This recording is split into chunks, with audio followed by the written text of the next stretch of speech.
Welcome to the Roy Morgan Weekly Update. There was some good news this week with some key indicators heading in the right direction. Firstly, ANZ Roy Morgan Consumer Confidence increased 3.5 points to 67.8, the highest reading for consumer confidence in more than a month, as the ceasefire in the Middle East has continued. The increase was driven by less concern about the Australian economy's performance over the next year and the next 5 years, although the indicator is still near record lows and the 8th lowest consumer confidence reading of all time. There was further good news as worries about inflation eased, just a little. ANZ Roy Morgan inflation expectations dropped 0.5% to 6.6%. This, of course, means Australians expect annual inflation of 6.6% in each of the next 2 years, the lowest figure since early March, but still, of course, pretty high. However, Roy Morgan government confidence slid this week. Now, 25.5%, down 1% of electors, believe the country is going in the right direction, but a majority, 60.5%, up 1%, say the country's going in the wrong direction. So overall, Roy Morgan government confidence rating was down 2 points to just 65, 35 points below the neutral level of 100.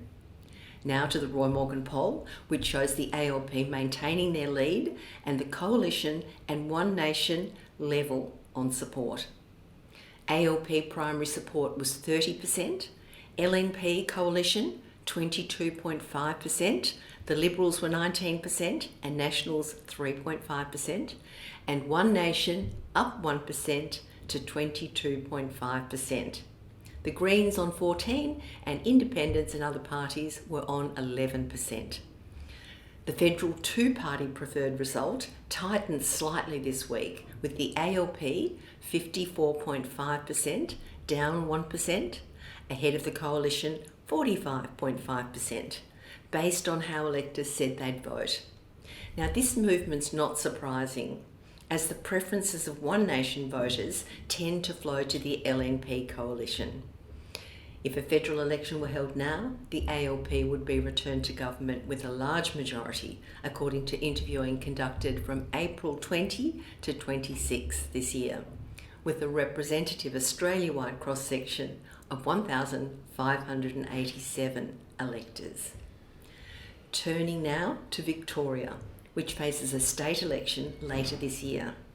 On the eve of this week's important Nepean by-election, the Roy Morgan poll surveyed Victorian electors and it shows a four-way split in voting intention: 3 parties and others.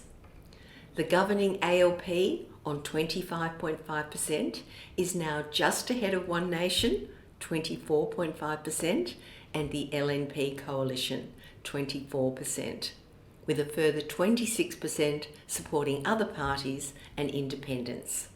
13.5% support the Greens, 4% support other parties, and 8.5% are supporting independents.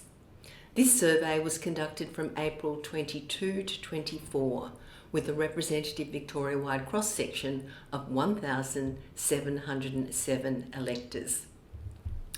On a 3-party preferred basis, the ALP scoops up the support of the Greens, other minor parties and independents, and has 44.5% support, well ahead of the Coalition on 28 and One Nation on 27.5%, almost tied those last two.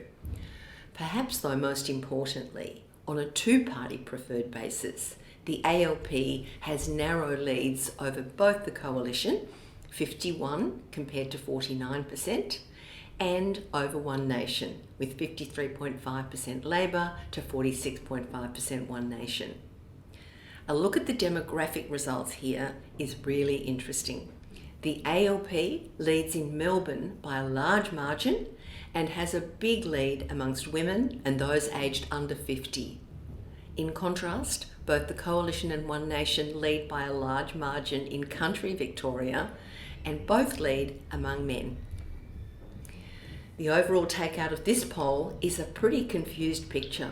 There will be different contests between the ALP and One Nation and the Liberals and Nationals, as well as the traditional ALP Liberal contests in Melbourne.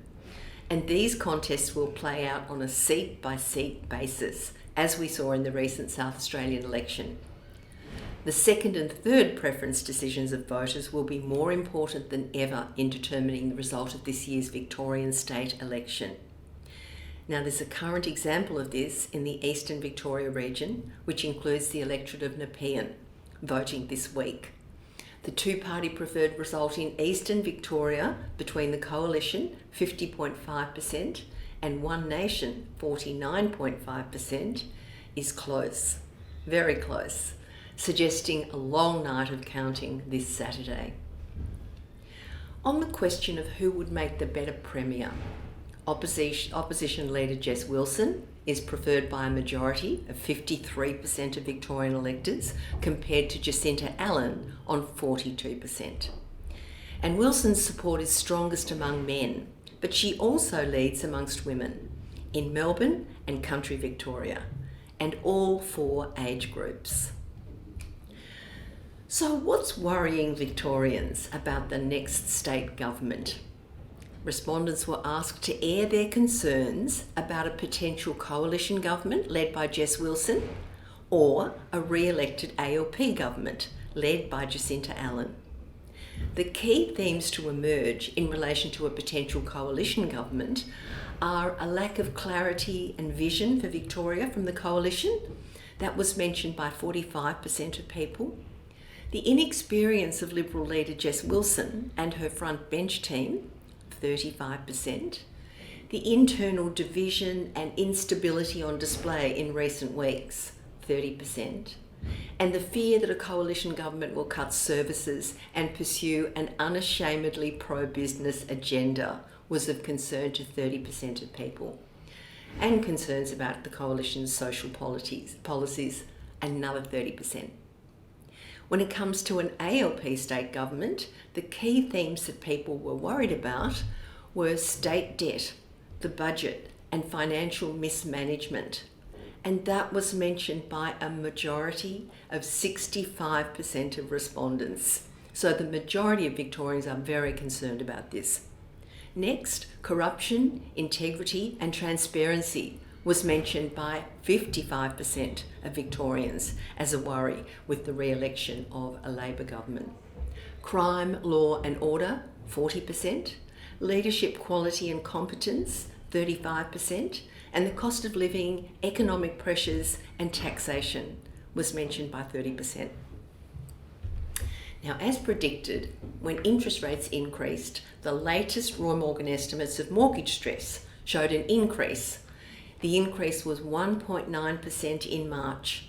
So 26.8% of Australians with a mortgage are at risk, an estimated 1.45 million Australians.